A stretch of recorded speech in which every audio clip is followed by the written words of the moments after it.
কারো মনে কষ্ট দিল না, একবারই নিট এন্ড ক্লিন।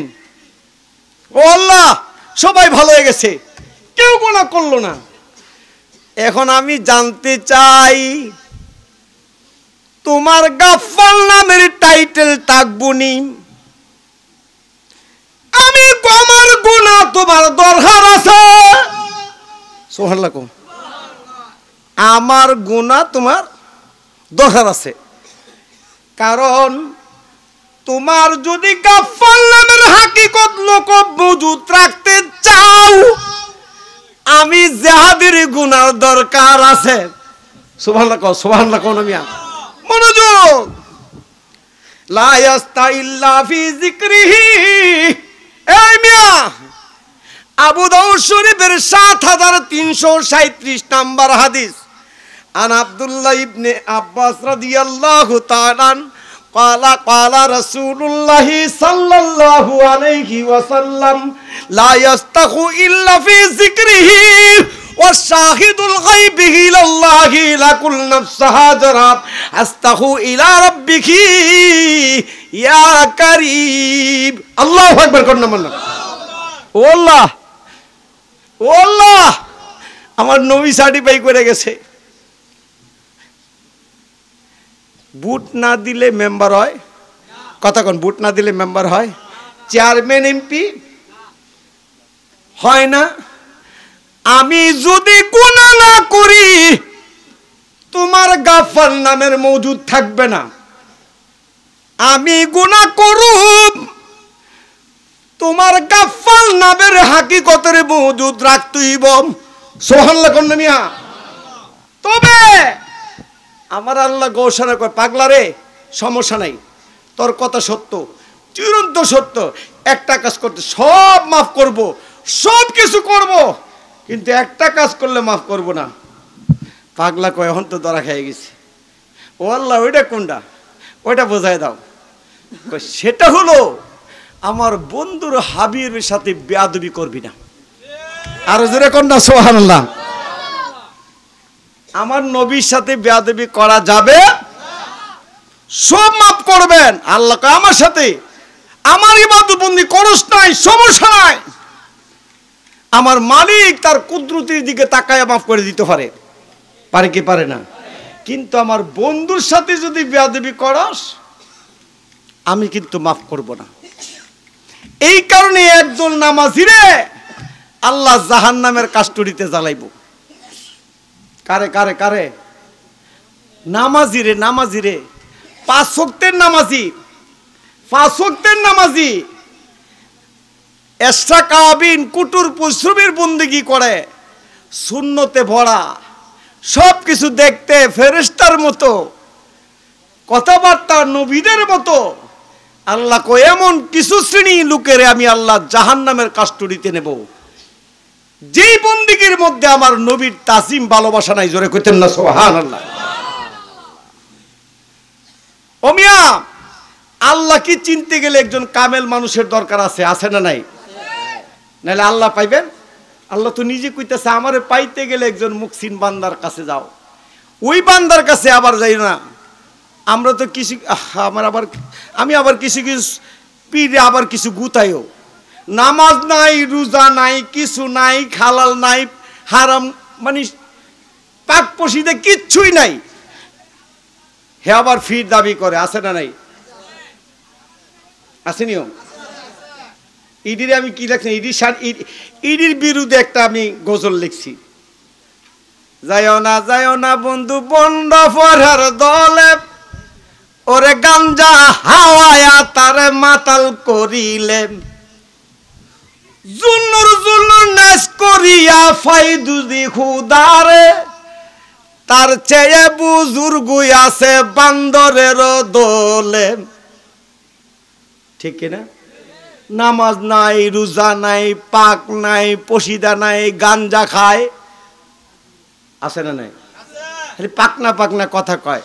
আচ্ছা, আপনার কাছে আমার দুধ কিনছেন না, জীবনে দুধ দেখেনই নাই, দুধ কিনেন নাই, দুধ ছাড়া কি মাখনের আশা করা যায়? মাখন আশা করা যায়? এখন দুধ ছাড়া যেই লোকে কয় মাখন খায়, সে কি মাখন খায় না গু খায়? গভীর মনোযোগ। শরীয়ত ছাড়া কোনোদিন তরিকত কামেল তার কাছে আসবে না। দুধটা হইল শরীয়ত। দুধটা কি? দুধটা কি? শরীয়ত। 20টা হইল তরিকত, 20টা তরিকত। এখন তরিকতের 20 পীর মাশায়েখের সব কাইনা যখন তরিকতি শরীয়তের আমলের মধ্যে ঢুকাবেন, এখন ঢুকাইলেন দুধের ভিতরে কামেল পীরের একজন সবক ঢুকাইলেন। দুধ বইল, সকালবেলা গুটনি দিতেইব, ফেনা তুলন লাগবো, ঠিক কিনা? ফেনা জমাটো আরে মাহল বাড়িব। এই মাহলটা হইল মারফত। মাহলটা কিন্তু দেখা যায় না, গোপন ছিল, বার করছেন পরিশ্রম কইরা। এখন হাকিকত কই? শরীয়ত ফাইলাম, তরিকত ফাইলাম, মারফত ফাইলাম, হাকিকত গেল কয়?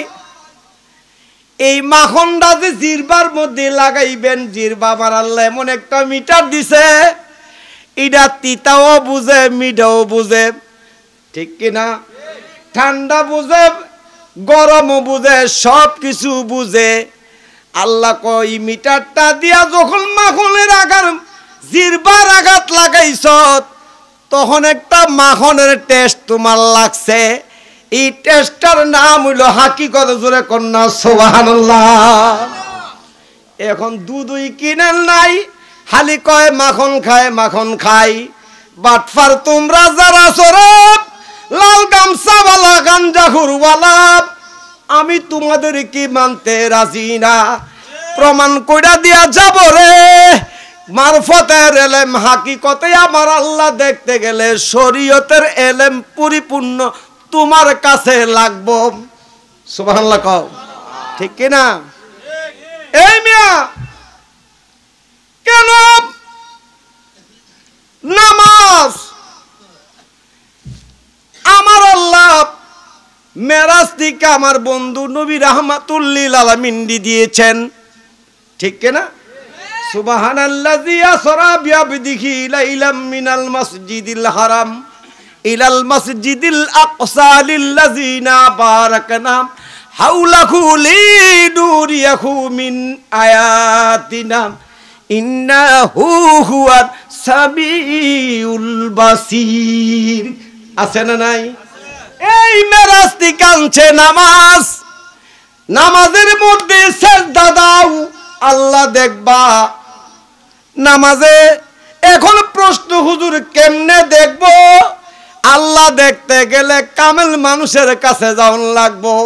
কামেল মানুষটারে সুরতে কাবা বানাইয়া সামনে হাজির করো। সুবহানাল্লাহ কইতা না?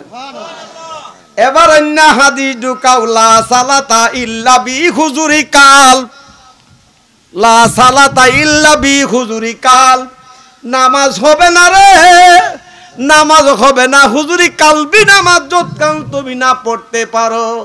এই হুজুরি কালবি নামাজ যদি পড়তে চাও, তোমার একজন কামেল পীর মুকাম্মেলের সামনে হাজির কইরা সেজদা দাও। আর হুজুরে কোন আল্লাহু আকবার। এই আমার ভাইরা, গভীর আমার খাজা গরিবে নওয়াজ, যিনি ভারতের জমিনের মধ্যে শুয়ে আছেন, ঠিক কিনা বাবা? যিনি খাজা গরিবে নওয়াজ ভারতের জমিনের মধ্যে শুয়ে আছেন, আমার খাজা বাবা দেখেন, আল্লাহর ওলিদের বেলায়েতের পাওয়ার দেখেন। ওহাবিদের গুরুটাহু ব্রাহ্মণবাড়িয়ার এক মুফতির নাম মুফতি নুরুল্লাহ সাহেব, নাম শুনছেন না? উনি কিন্তু ভালো একজন উচ্চ শ্রেণী একজন জ্ঞানী আলেম ছিলেন। হয়তো আকীদা হয়তো আমার এদিক সেদিক থাকতে পারে, কিন্তু আলেম তো এটি স্বীকার করতেইব, ঠিক কিনা বাবা? শুধু আলেম তো হইলে হবে না, নবীর প্রেমের আলেম হওয়া লাগবো, ঠিক কিনা? তবে আলেম এলেম জন শিখেছেন, জেনেছেন, শিক্ষা লাভবান করেছেন, ওনাকে তালিম বলতে হবে। ওনার একটা কিতাব লেখছে, ও আলেম ভাইয়ের শুনে যাও আজকা কিতাবের নাম হইল মাশায়েকে শিষ্ট। উনি দুনিয়ার ফর্দার আড়ালের আগে একটা কিতাব লিখে দিয়ে গেছে, মাশায়েকে শিষ্ট।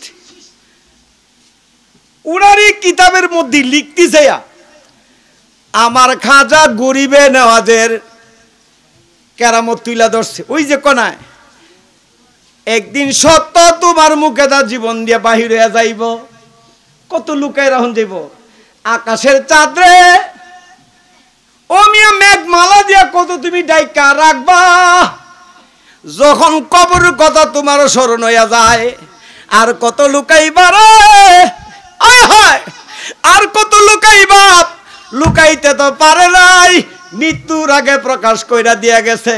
আল্লাহর ওলির কাছে না গেলে পুরি মুমিন হওয়া যাবে না।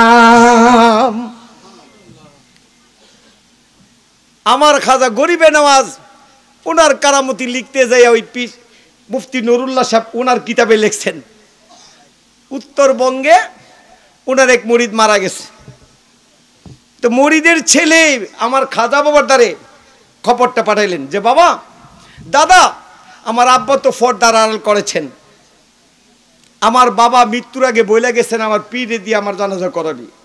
সুবহানাল্লাহ কইতেন না? দূরত্বটা হইল 200 কিলোমিটার। এটা কি কাছে? 200-250 কিলোমিটার কি এটা কি কাছে? High high high high. আমার খাজা বাবা কয় এমন ওসিয়ত। ওই দিন আমার খাজা বাবার প্রধান একজন খাদেম ছিলেন যার নাম হইল আব্দুর রহমান। ডাক দেখে আব্দুর রহমান তুই বাবা আমার পক্ষ থেকে আমার তোর পীর ভাইয়ের জানাজাটা করাবি, আর আমার নাতিটারে যাই বলবি যে তোমার দাদা আমারে পাঠাইছে, আমি তোমার আব্বা